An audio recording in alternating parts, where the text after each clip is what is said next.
पूर्व सैनिकों के साथ धोखा किया गया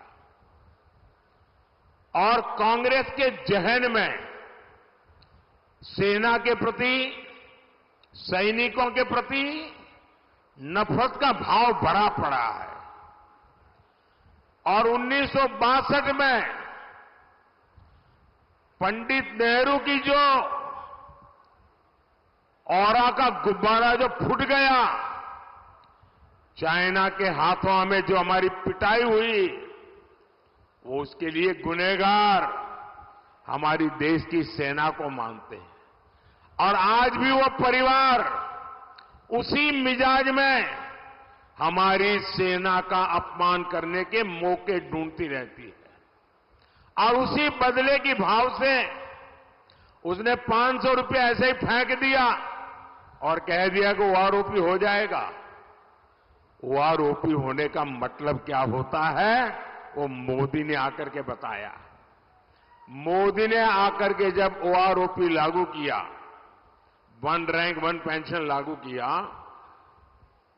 उन्होंने 500 रुपया का खेल खेला था, आपकी आंखों में धूल झोंकने का पाप किया था। मोदी ने जब एक्चुअली ओआरओपी लगाया, 1.25 लाख करोड़ रुपया लगा। कितना? अरे जरा बताइए ना, 1.25 लाख करोड़ रुपया।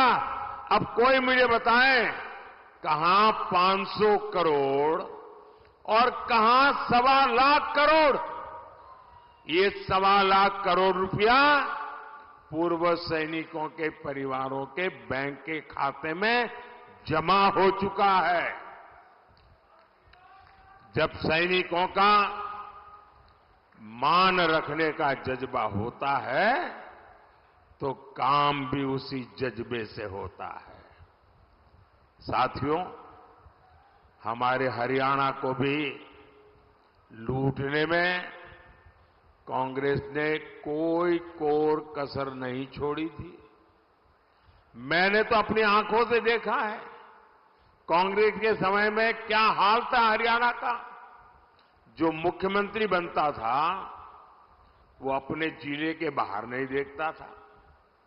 ऐसा कोई क्षेत्र नहीं जिसे लूटने का खुला खेल न चलता हो। आपको याद है ना, नौकरी दिलवाने के नाम पर ये लोग जमीनें बिकवा देते थे।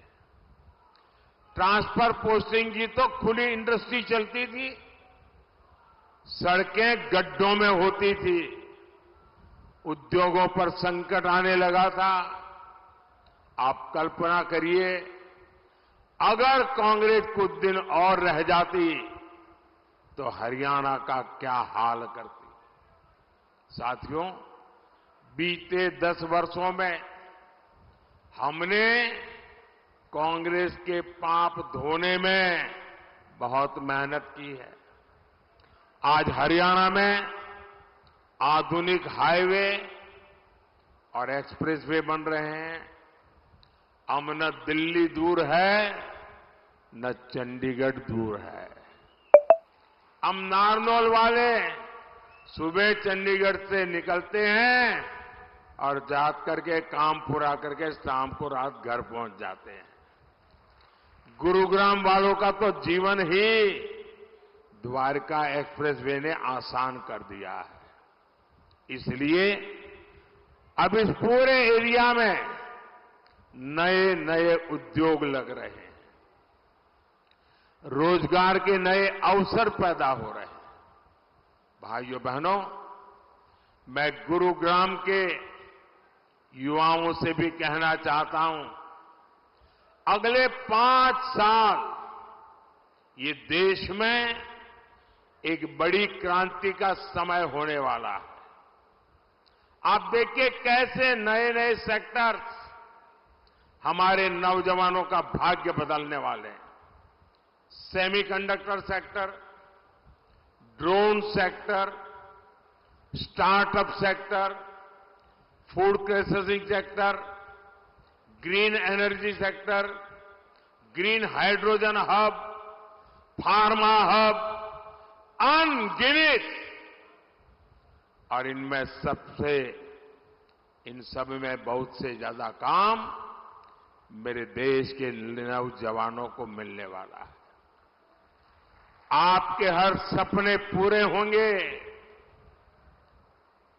क्योंकि आपका सपना ये मोदी का संकल्प है।